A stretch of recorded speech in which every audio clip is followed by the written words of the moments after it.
In this video, we will be analyzing Americans experiencing culture shocks in Belgium. I'm an American who's been traveling the world and living abroad for nearly 2 years. So not only will I be comparing Belgium to the USA, but I'll also be comparing Belgium to all the other countries that I visited. I have seen this so many times in the bathrooms here. Can you tell me what is the difference, please? I could be stupid, but I don't understand the difference. Are they the same, like universal, or is one man and woman? What does it mean? So I'm not gonna lie, before I get into the specifics of his situation, I wanna share two quick embarrassing stories that I experienced in Europe myself. The first of which occurred in Switzerland. For context, I was in Switzerland on a 22-hour layover on my way back from Spain. This was also my first time ever visiting Europe in my whole entire life. So I decided to go ahead and venture out of the airport because, after all, I'm there for 22 hours. Let's take some time to explore, get a 2-for-1 special on this trip. Basically, I went downstairs to the subway station. Now, instantly, I experienced culture shock in the sense that in the USA, for the few subway stations that they have in the USA, generally, you can't even enter the subway station without paying. So you don't really have to worry about where you pay or how you pay because you literally can't even get in without paying. And it's as straightforward as can possibly be, at least in New York City, which was the only city that I had ever rode the subway in up to that point in my life. So I go downstairs and next thing I know, I'm just in the subway station right next to the tracks. And I'm like, wait a minute, I didn't even pay. I think I need to pay and get a ticket, but where do I go for that? And I remember looking around, but I could not for the life of me find it. And the train came, and I'm not gonna lie, I just got on. I just got on the train and I rode for free that day. I actually ended up in the first class car, which I didn't know was a thing either, because I don't remember if there was any signage or anything like that. But I was in the first class, quiet car. All of this is documented, by the way. I literally filmed a vlog where all of this happened. And coming back to the airport the following day, I rode the train for free again. And again, I did try to look for a pay station, but I couldn't find it. Now, the second story was even more embarrassing, probably. This occurred when I was in the Netherlands. So we're getting even closer to Belgium now. So in this particular case, I was at the Basic Fit nearby with my girlfriend. And this must have been one of my first times going to Basic Fit, and I needed to use the restroom. So I located the restrooms, and I remember briefly pausing, trying to figure out which was for men and which was for women. I pretty much deduced that, okay, this one must be for men. I don't remember how I came to that conclusion, but I came to that conclusion. The point is, they didn't have the word men on the door. So I walked into that bathroom, and I remember I was like, that's kind of interesting. They don't have urinals in here. You probably see where this is going already. I was like, yeah, that's kind of strange. They don't have urinals. But I had to pee really bad, so I was like, you know what? It doesn't really matter. So did my business, and I'm washing my hands, and a woman walks in. And I didn't really say anything, but I, in my head, was saying, oh, she's in the wrong bathroom. I left the restroom, and I went over to my girlfriend who was standing nearby, and I was like, oh, that's kind of interesting. The woman just walked into the men's restroom. And she was like, no, she didn't. That was the women's restroom. I was like, huh? What do you mean? And I went back and I looked, and in the smallest possible signage, you could see the male symbol, the traditional male symbol and the traditional female symbol on the respective doors. But they were so small that I didn't even notice them at first. Why am I telling you these two stories?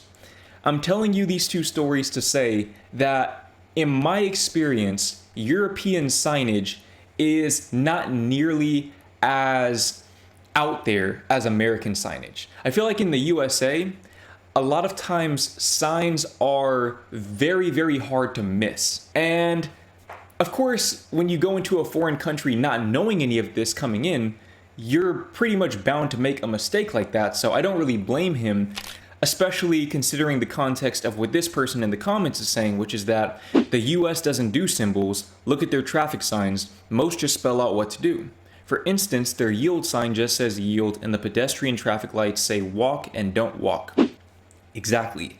Everything is not only worded, but it's worded in English, which, now that I think about it, probably makes it very difficult for foreigners to navigate their way through the US if they don't speak or understand English.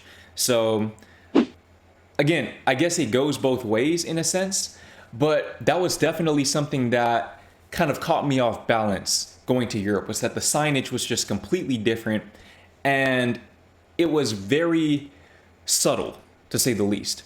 Now, in this case right here, I'm not gonna lie, I know I might catch some flack for this in the comments, but I would be equally as confused as him. Because although I'm familiar with the symbols themselves, I don't necessarily know which symbol is which, and I'm sure I learned this at some point in my life, but that's just one of those things that I discarded from my memory bank because, again, in the US, you'll literally never see that. I'm an American who's lived in Belgium for 3 years now, so I'm going to talk about some cultural differences between Americans and Belgians. These won't be the obvious, like you have to pay for water, you have to pay to use the toilet, you don't tip. These are way more niche than that. And obviously this is just based on my own personal experience and my own observations over the last 3 years. But you go to a party or group setting, or even if you go to a bar and there's like a group of people, you know, you have to go around and kiss every single person on the cheek, even if you don't know them. And same with when you leave, you have to go kiss everyone on the cheek, even if you didn't talk to them or meet them at all. So it's a bit awkward. It's weird to me. Like, why am I kissing you goodbye if I haven't talked to you at all tonight and I don't know who you are? And you're also like not going to introduce yourself on the way out. Like, I don't know. It doesn't really make sense to me. I've made another video about this, but Belgians, when a new cash register opens up at the grocery store, people like run to go be the first in line, and there's no courtesy of letting the first person in line move over to the next one. It's just like free for all.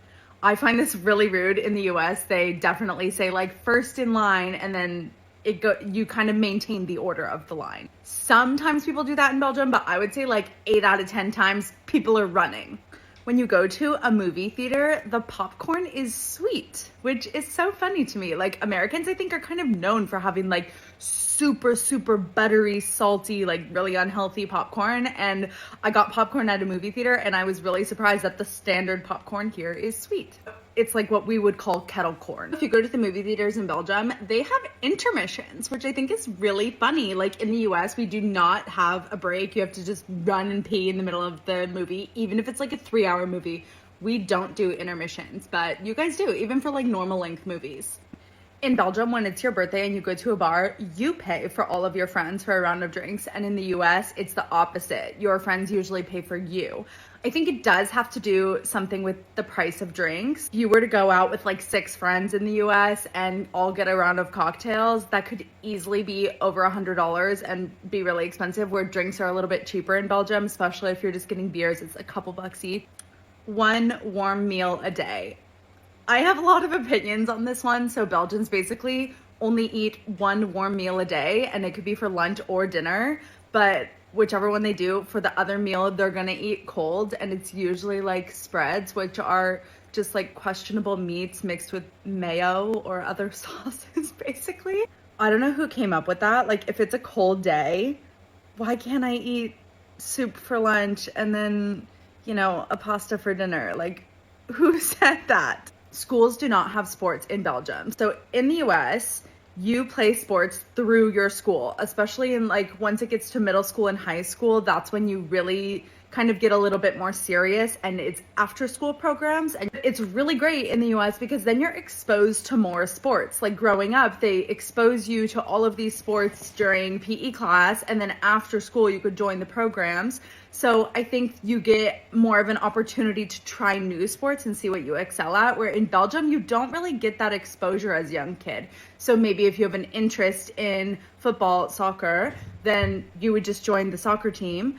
But maybe you would be really good at another sport that you've never tried, but you don't really have an opportunity to try. You would have to join like a club team, basically. It's getting really long. Part 2 is already up. So as far as kissing everyone on the cheek, hello and goodbye goes, I've noticed as I've gone about reacting to all of these different European countries that a lot of countries have their own version of this, with the main thing being that when you go to a gathering, you greet every single person. And I'm not going to lie to you, as an introvert, that is nightmarish to me. But I guess introverts don't really go to those kinds of gatherings. I know I personally don't. So I don't even know what the standard custom is in the US for that, because I just don't go to those kinds of gatherings. But kissing everyone hello and goodbye on the cheek, I think that was also a thing in Switzerland, if I recall correctly. And I know the Netherlands has the 3 kisses thing. Let me know if it's the same in Belgium where you have the 3 kisses thing. But I'm not gonna lie. Look, I've only spent 4 hours of my life in Belgium, so I'm not the most qualified to speak on Belgian customs. But I do know that in my experience in the Netherlands, people didn't really do that. It wasn't something that I actually ever saw anyone ever do in any context. Even when my girlfriend, for example, would be around her family, that wasn't something that they did. Or when she would be with her friends, that wasn't something that they did. So I'm kind of inclined to believe what this person right here is saying, which is that I am Belgian and I definitely don't kiss everyone on the cheek. I think it's more an older people thing. I just say hi and bye out loud. I'm kind of inclined to believe that it's more of a generational thing where the younger generations just don't really do that. And I also suspect that COVID had something to do with this tradition kind of dying down. But then I don't know, because this person right here, I guess they're from the Dutch speaking part rather of Belgium. They said die kus is niet waar. So I mean, maybe it's only a thing in the French speaking part of Belgium. If you have more insight on that, let me know in the comments. Sweet popcorn in theaters, that is something that, I'm not gonna lie, brings back a lot of memories. Not because I ever had that in a movie theater, but because, and I'm gonna get a little bit vulnerable here, but when I was a kid, I had a crush on this girl, and I remember I was texting with her back and forth, and I asked her what her favorite snack was, and she said kettle corn. I was like, what is kettle corn? And she told me that it was sweet and salty popcorn. In my head, I was like, that sounds disgusting. But she likes it, so let me just try it out, because maybe if I ever take her on a date, we can eat kettle corn together. I don't know, that's how my 12-year-old mind was working. And I found some sugar in the pantry. I popped some buttered popcorn, and I put some sugar on the buttered popcorn, and it was actually pretty good. It was actually really good. And I'm not gonna lie, I don't know where the tipping point was, but I think at the age of 25, I can confidently say I prefer kettle corn, or I guess to you as a Belgian, it's just regular popcorn, to the American style buttered popcorn. And she did not lie. Americans love putting a lot of butter on the popcorn. That was something that blew my girlfriend away, was seeing that they have literal butter dispensers at the movie theaters. Can't make this up. As far as intermissions go, yeah, that's something I've never really heard of either. In the US, we for sure don't have that, and I am the person who halfway through the movie, I always have to pee and then I miss something. It is nice that they have intermissions, now that I think about it. It's really nice that that's a thing. Let me know where in the movie they usually place them. Now, as far as no sports in high school goes, that was a big shock for me as well, going to the Netherlands, realizing that you don't really have extracurricular activities at school at all. I kind of have mixed feelings about this because on one hand, in the US, when you look at the school sports system, a lot of times that gives children an outlet, especially children from troubled communities or troubled families. It gives them an outlet to sort of get away from that environment and be a part of something positive and constructive. And I would imagine that with club sports, there's an entrance fee and not everyone will be able to come up with the fee. The people who would benefit from that the most may not be able to participate. But maybe there are some sort of grants or something like that. Let me know if that's the case, because that would definitely sort of change my perspective on that. But then on top of that, in the US, it's not super common, but it's fairly common for people to get discovered for their sports talent through the school sports system. And we actually have prep schools where basically people will transfer to that school in high school to showcase their talents against the top talent around the country. I know that in Europe, you have academies as well, but I don't really know the specifics of how those academies work, because it's my understanding that when you join those academies, school is kind of an afterthought in a sense at that point. Maybe you do online school. Let me know how that works. For someone like, let's say, for example, Mbappe, I know he's not Belgian, but for someone like him who clearly had the talent from a very young age, how would that process look like for him? Video is for Belgian people, and more specifically the ones who leave hate comments on my videos whenever I compliment living here, this country, or living in Brussels.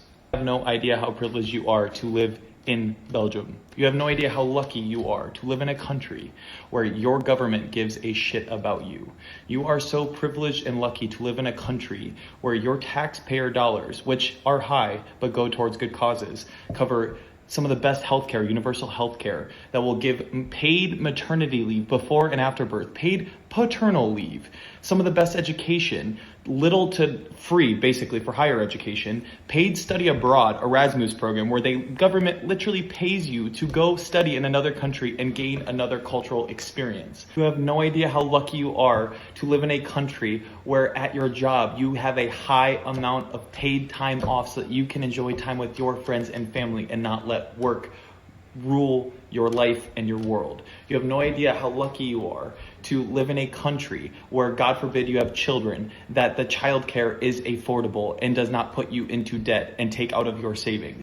You have no idea how lucky you are to live in a country where medical debt is not a thing, where one bad trip in the ambulance will put you $10,000 into debt. You are protected.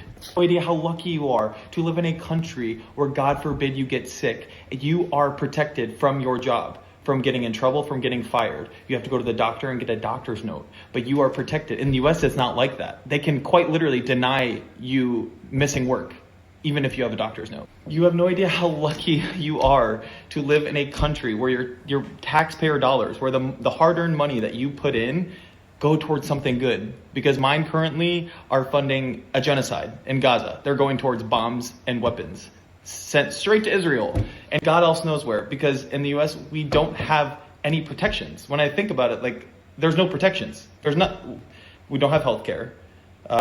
Maternity leave, there's none. Women are literally working up until birth. We go into tens of thousands of hundreds of thousands of dollars worth of debt to get a higher education. You guys get extra PTO.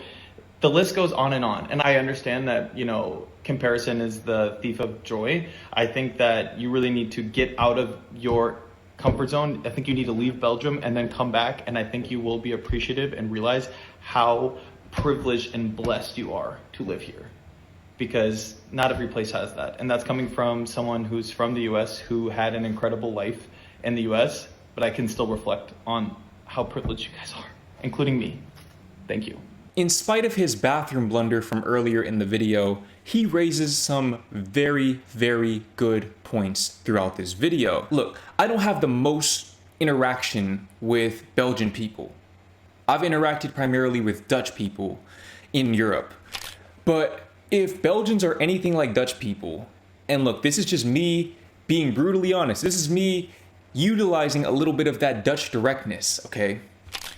Dutch people are professional complainers. This is well known. This is one of the only stereotypes that I found to be relatively true in the Netherlands. I feel like if Belgium is anything like this, in that Belgian people complain a lot about Belgium, then a reality check like this can be very beneficial. And it's interesting that he mentioned that Belgian people should leave Belgium. I imagine that Belgian people leave Belgium all the time, just like in the Netherlands, because it's a very small country within Europe. You can catch a flight basically halfway across your continent for something like 100 euros. So I'm sure that Belgian people are very well traveled, especially to his point he was talking about the government paying people to study abroad. I don't think that's necessarily the issue. I think it's that a lot of European people in general, this is just what I suspect, by the way, so correct me if I'm wrong in the comments, but I suspect that a lot of European people, especially Western Europeans, only really travel within Europe. The reason why this is not necessarily going to give you the full scope of how great your situation is because going from Belgium to Switzerland for a trip, I mean, sure, it's somewhat of a frame of reference, but you're still going from one developed nation to another developed nation, and a very highly civilized nation at that. The discrepancy between an undeveloped country, or rather a developing country, and a developed country is something that you have to experience for yourself.